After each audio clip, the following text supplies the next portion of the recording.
Trump wants a weaker dollar amid dollar strengthening policy. Can he have both? Hi everyone and welcome to Ainslie Insights, brought to you by Ainslie Bullion, Ainslie Crypto and the Gold and Silver Standard. Today welcome back Drew, he's been looking at this, which is really a bit perplexing in a way, and it does require someone with Drew's level of sort of insight in digging into the background of this stuff to pull it apart. So I'm very interested in this conversation today. How are you going today, Drew? Good, Chris. How are you? I am good. Now, it does make for a very challenging time when we apparently have a contradiction between what President Trump is saying and what it appears that the policies are likely to do.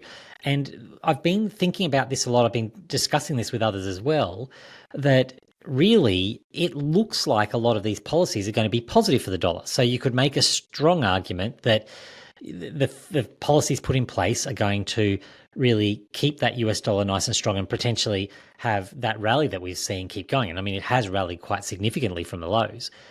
But then that you bring sort of more to this conversation, more nuance to this conversation, to say there's potentially another way it goes as well. So can you maybe just start us off by explaining how you see the contradiction here, whether you do see it as a contradiction, and what ultimately this might be leading to? Yeah, absolutely. Look, there certainly is a contradiction. Trump is out there saying that he wants a weaker dollar, he wants lower interest rates, and he wants that essentially to bolster the economy, help markets move up, have easy money basically to improve economic conditions. But at the same time, he's got all of these America First policies like putting tariffs on imports, just slapping, broad-based tariffs just across entire sectors. And on top of that, he's doing things like reducing corporate tax, for example, in America. So you've got a increased investment in the US dollar, which is driving dollar strength, while he's simultaneously talking about weakening the dollar. So there is a contradiction. The question is, can he have his cake and eat it too? Can he weaken the dollar while also working with these tariffs? I believe that the answer is very much yes. And there's a lot of different factors at play over here. But essentially, his policies that he's putting in will strengthen the dollar. What he's looking at weakening the dollar will probably be more of the central bank actions, who he's also in an active negotiation with. So he's playing a little bit of chess. They say that they're not influenced by the president in any way. But I'm certainly thinking that at the end of this, he's going to come out on top. And what really adds weight to this view is the macro cycle. So looking at it purely from a DXY cycle, which has been in play for about 54 years since we went off the Bretton Woods in 71, as well as the 18.6-year land cycle, which we've got about 350 years of data on.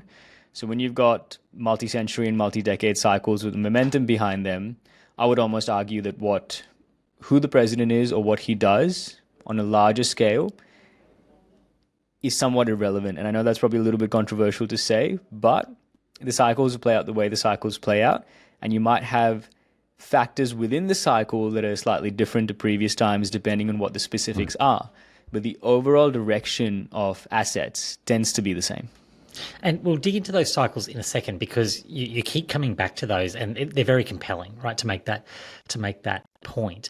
I just think it's really interesting at the moment that people are trying to maybe ascribe what's going to happen next in the markets to single factors. And I wonder if that has a lot to do with how people's brains can process what's going on. So when we look at something like a tariff, we say, well, the impact of that tariff is going to be X. We try to lock it down to a single factor because that's how our brains can process it.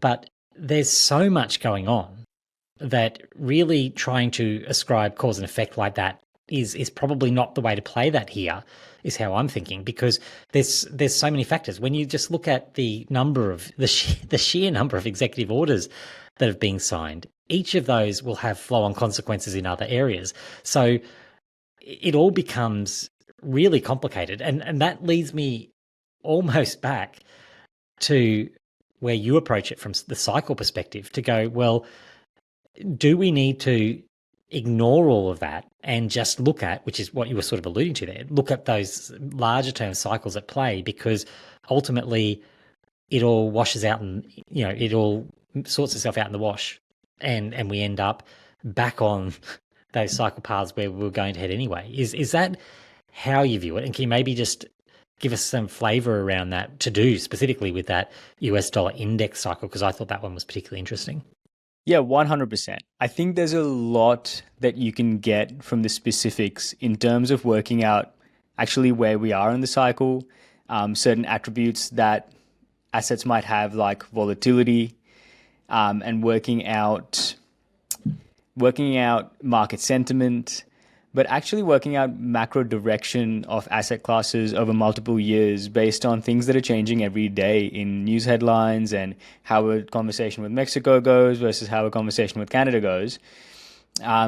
It's not really something that I think will work out very well. And like you said, there are so many different factors at play, and they're all interconnected, that if you look at all of these factors from one angle, you can reach one conclusion, and look at them all from another angle, reach a completely opposite conclusion. So that's why I think cycles are incredibly powerful. And what I think these tariffs have done is that they've added a level of uncertainty in the markets. So you've got the market sentiment now sitting in a place of a little bit of fear and a little bit of uncertainty. What that helps me work out is where we are in the macro cycle, because when you're at the absolute closer to the peak of the macro cycle, the sentiment will be one of complacency. And everyone has been winning so much that they can do no wrong, and no one is worrying about risks and taking risk off the table. They're in fact over-leveraging themselves and putting too much risk on the table. So while we have all these tariffs, rather than me using it to work out which direction the dollar is going to go in, or which direction risk assets are going to move in, or gold, what I would do is see how it's affected market sentiment, and that helps me work out, well, okay, we're certainly not, from at least a sentiment point of view, looking like we're at a macro peak. Another thing that these tariffs have done is they've added a level of volatility into the markets, because you're seeing, larger than usual swings up and down based on daily news or government policy. Now, larger volatility and larger swings are symptomatic of being in the final stages of the macro cycle, not near the peak, but probably in the last 1 or 2 years, you do see larger amounts of volatility. Now, whether this volatility and this uncertainty was caused by government policy or by some other factor, it's just symptomatic of where we are in the cycle.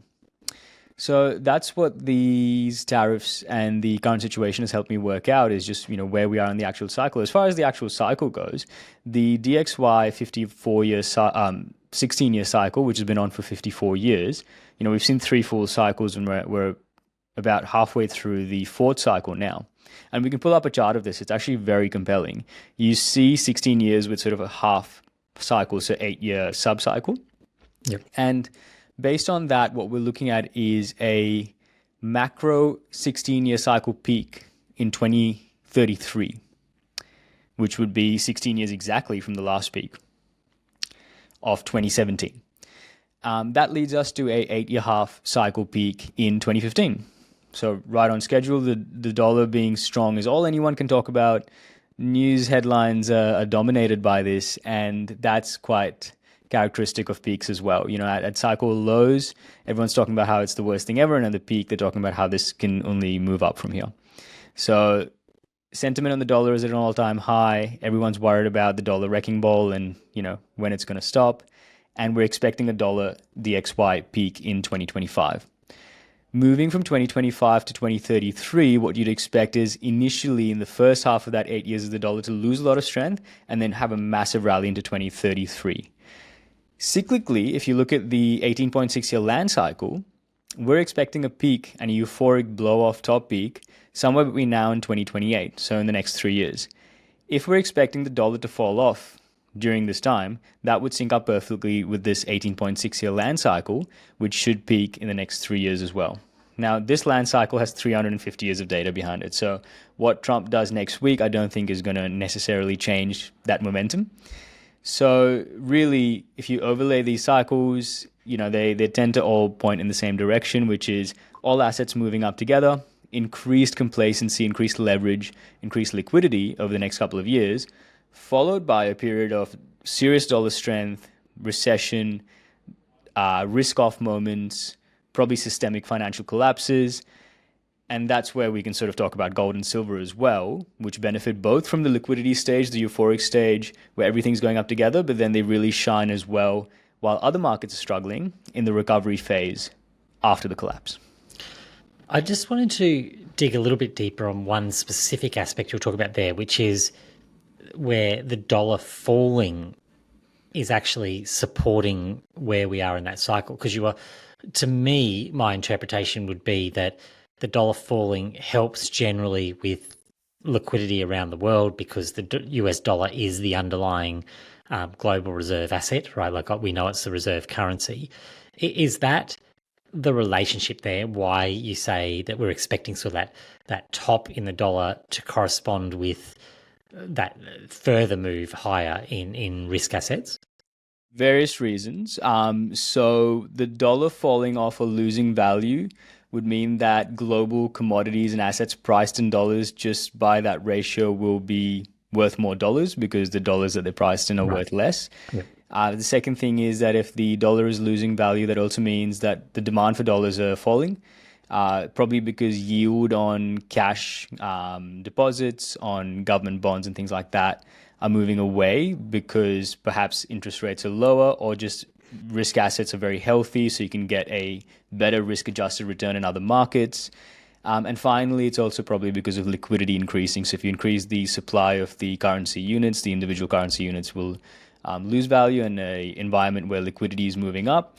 Generally, we move further along the risk curve, so you're going to see risk assets do very well in that environment as well. So generally, dollars, the DXY falling off or the dollar losing strength means that people are happy to take on more risk.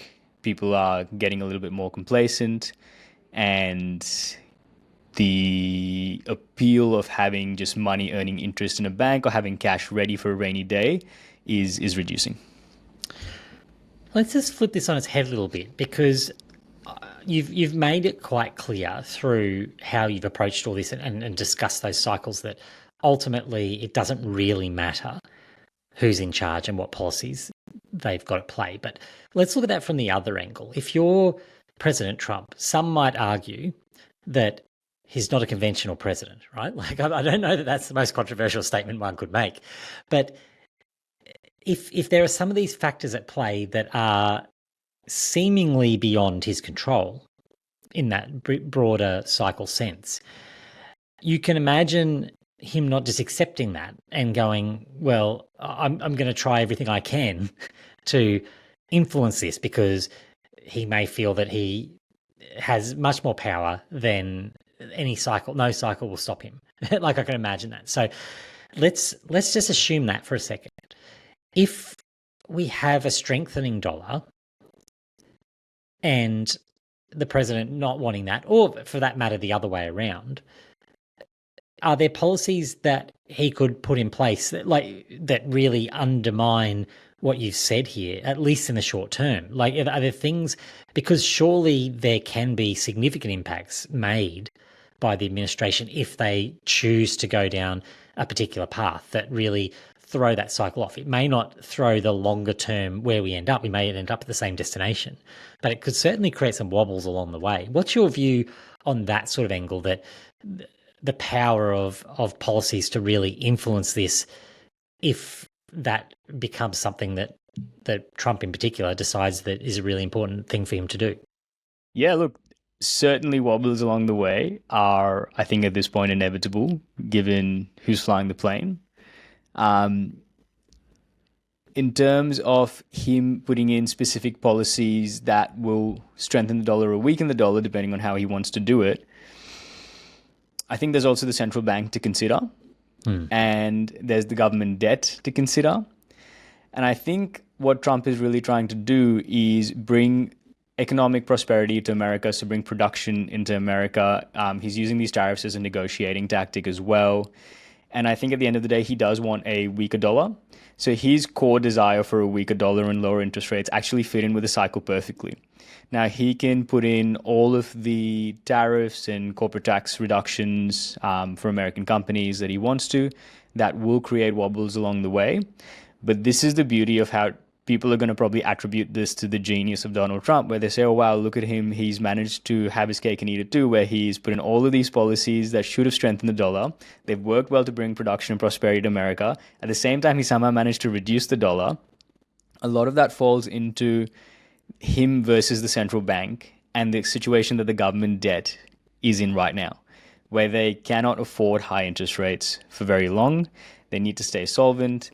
The central bank is between a rock and a hard place. They're fighting inflation, managing government debt, and dealing with liquidity and employment as well. But with Donald Trump's tariffs breaking a cycle, I really don't think that that's something that would happen. And I don't think that his core desire is for the cycle to go in a different direction anyway.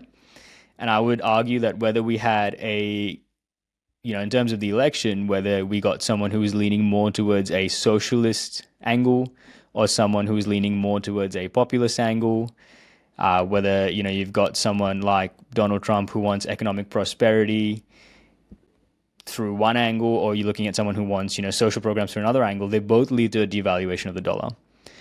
They both lead to increased liquidity. They both lead to the land cycle and the dollar cycle playing out as expected. So this is where it comes back to the point of paying attention to 500 different factors will get confusing, but paying attention to just macro cycles playing out the way they play out. Let the narratives attach to them as they will, but I certainly don't think the narratives are the reason. I think there are enough reasons to make one thing happen, and then if we start looking at it from another angle, like, well, this shouldn't happen because there's a recession, so why are stocks going up? All of these different factors. It just depends on what you focus on. But overall, the cycles seem to play out cyclically, and there's just enough momentum behind them. Look, thoroughly enjoyed that conversation. It's so interesting how you could answer that question where you go, well, what if he wants to just throw it all on its head and turn it around, and ultimately your answer being it's not really going to matter. It's so interesting because I can be almost certain that if it plays out the way that you're describing, it will be a big pat on the back of themselves to say, I did all this, this is what I achieved, when ultimately it wouldn't have mattered. You could have had quite literally anyone sitting in that position and you would have got to the same conclusion. Absolutely. So, and hopefully for him, we have an extended cycle because the end of his presidency will actually align with the dollar going up in value and the 18.6 year cycle ending. So he might be, he's not going to run for a second term. So he might be handing over something in shambles. If the cycle's a little bit longer than usual, which it absolutely can be, he'll be handing over something that is looking amazing and will crash not long after. So it's going to be interesting to see how this plays out. We certainly will not hear the end of that for a long time, I suspect. Look, as I said, thoroughly enjoyed that conversation. Thank you so much for your deep dive on that today, Dhruv. I think people will really appreciate your work on that, so thank you. Thanks so much, Chris. Good to chat to you. Good to chat to you. Thanks, everyone, for watching. We'll chat again soon.